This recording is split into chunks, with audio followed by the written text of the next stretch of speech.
Hi everyone, I'm Tanaaz from foreverconscious.com and this is your weekly energy forecast for the week of October 26th. So I cannot believe we are going to be heading into November in just a few days. Maybe when you're watching this, it's already November. This time of year just tends to go by in a bit of a blur. So as the sun has now moved into Scorpio, I think it's a great time for all of us to think about our energy field. Scorpio is a water sign and it is just we at this time of year we get extra sensitive to the energies of the world around us, the psychic energies, the emotions of other people. We just start to become more sensitive to all of this, even if we're not a Scorpio. Because the sun is moving through the zodiac sign, we're all feeling this energy. We're all bathing and benefiting from these Scorpion energies. So really taking the time, and maybe this can be a little homework for you as you move through your week, really taking the time to clear your energy field, to make sure you're not taking on the energy of others. And if you do, and if you find yourself in a situation where you have, giving yourself time to process and clear that. And it doesn't have to be grand. It's all about your intention. So even if it's just 20 seconds in the shower each morning, or a few minutes before bed, few minutes before you wake up, really making and setting that intention to clear the energy of the world around you. There is a lot going on. There are a lot of stresses. This time of year tends to heighten everything. So just recognizing that we don't have to carry everything and we can release, and setting that intention will help. So something to think about as we move through our week and move through Scorpio season. We also have coming up in November, Mercury retrograde, the final Mercury retrograde of the year. So this week on the 29th, Mercury will enter into Sagittarius, where it will later go retrograde on November 9th. So Mercury will start its retrograde in Sag and move back into Scorpio by the end of the retrograde. And then we are out of retrograde, no more Mercury retrograde once we get into December. So this is a good time to start slowing down and to start thinking about what is already on your plate. Maybe not the best time to take on new things. It's a time to just sort of nurture, nourish, take care of what is already in front of you, what you've already started. Now, I'm not a doomsday astrologer when it comes to Mercury retrograde. I think there are perfect times under a Mercury retrograde where we can start new things. You just have to listen to your own intuition, follow your own intuition and the divine timing of your own life. So there's intuition, divine timing, and then Mercury retrograde is under that in terms of the hierarchy, I think. So just really listening to your own intuition and trusting in the divine timing of your life. How do you know that Mercury retrograde is not the perfect time to start the project that you want to work on? You have to learn to listen to yourself and to work in harmony with the energies. Usually under a Mercury retrograde, we think of Mercury as the messenger of the gods, our own personal divine messenger. And when it goes in retrograde, it's traveling through the underworld, so through our subconscious, picking out things that we are not aware of, messages, information, inklings, intuitions that maybe we have not been aware of, and then it brings it up to the surface. So ideally, we want to wait until Mercury is out of retrograde because it's going to bring that stuff up, and that new information will be very, very beneficial to us. That's the concept with Mercury retrograde, but we also have to trust the divine timing of our own lives. So we're heading into that season. Also at this time of year, the Pleiades rise high into the sky. And the Pleiades are also known as the Seven Sisters, and they are the stars of death and rebirth. They hold a lot of strong feminine energy, and they hold a lot of strong energy that supports this cycle of death and rebirth. We are also in Scorpio season, also very much attuned to the energies of death and rebirth. So the Pleiades rising high into the sky, some of our ancestors would be celebrating Samhain, Day of the Dead. There are a lot of rituals, even now in our modern times, we have Halloween. There are a lot of rituals associated with death and rebirth in various cultures across the world at this time of year. And I do feel it's a lot linked to this rising of the Pleiades, which were the stars that were said to hold the space, hold the energy for death and rebirth, and acknowledging and honoring the cycles of death and rebirth. We all go through varying levels of death and rebirth as we move through this life. And so, really taking time and space to honor that and to honor also our loved ones past.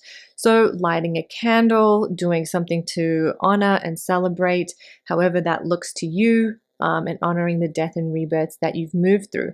We also have to kind of support this, especially for those in the Southern Hemisphere who are maybe in the season of rebirth, spring. We also have some beautiful numerology coming up in November. November 1st, we have 111, and then, of course, on November 11th, we have 1111. But November 1st, 111 is also a sacred number code which honors mind, body, and soul, and this beautiful trinity of our being. And so that we're also invited to celebrate and acknowledge that side of us and looking after our mind, body, and soul, and knowing that, especially on our mind and soul level, we tend to move through transitions, transformations, leveling up, whether it's on our soul journey, whether it's mentally and even physically too. We, of course, go through, certain small death and rebirths. And then finally, as we leave our body, that's the final rebirth moment, you could say. So, I shouldn't say final, but that is a rebirth moment as we leave our earthly bodies. So, a lot to ponder on, a lot to think about, a lot of intensity might come up for us as we journey through this. Not all of us are comfortable with the idea of death and rebirth. It can be a very challenging, confronting place to move through. So just taking it in your stride, doing what you can, finding your own ways to be at peace with the cycles of life, and really turning to Mother Nature. She assures us that for those of us experiencing fall or autumn, that spring will eventually come. So thinking of it from that lens can bring some reassurance. All right, I'm going to pull a card now from my deck, the Cosmic Astrology Oracle, to kind of support us through this week ahead, this transition from October into November, and moving through these maybe Mercury retrograde energies that are coming about, that are starting to slow things down in terms of what we should be focusing on. Let's take a look. Aquarius. Okay, so this is the card of Aquarius, and under there you can see, well, firstly, it's card number 11. We were just talking about number 11 of November, but let's take a look at what this revolutionary energy might be pointing to. Okay, let's see. Aquarius is an air sign, but is represented by the water bearer. The water bearer has the gift of taking water, which is the emotional, psychic energy of the world, in its vessel, clearing it using the power of the breath before returning it back down to earth. So this kind of reminds me of what we were just talking about with Scorpio energy, making us more sensitive to the energies of the world around us, the psychic energy, and then needing to clear that to feel a little more balanced as we move through Scorpio season. So it's interesting that that's kind of repeated in this card. This gift of healing is something available within all of us, and is what this card is calling you to do. Within you, you have the power to take the old, the unneeded, and any negativity, and use the power of the breath to clear it. This may not change your life circumstances overnight, but it can help inspire new ways of being. Take a deep breath as you are reading this and let any heavy weight go. Maybe take a deep breath right now. Breathe it in, let it go. Give yourself permission to release your burdens and pressures to the universe, even if it's just for a moment. Aquarius is also the sign of doing things differently and thinking outside the box. If you have always felt one way, this card inspires you to try another way.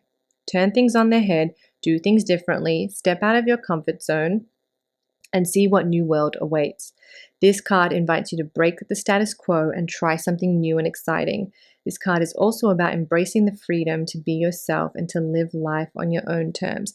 I just want to add something to this. As we're moving through the end of the year, we've got 2 months left of 2025. Maybe this is time to push the boundaries a little bit. Maybe this is time to turn things on their head a little bit. Get a little bit of that Aquarian spirit of, I'm going to do things my way, and I don't care if people think it's weird or quirky or kooky. I'm just going to do what I want to do. And maybe all of us need to embrace a little bit of that, especially as we're wrapping up the year. Maybe we have goals that we want to get things done and it hasn't really been going the way that we wanted to.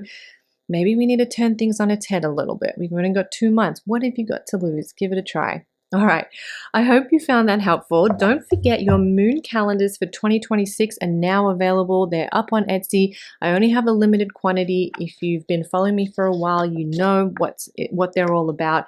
You get dates for all of the astrology, major astrological events, full moons, new moons, eclipses.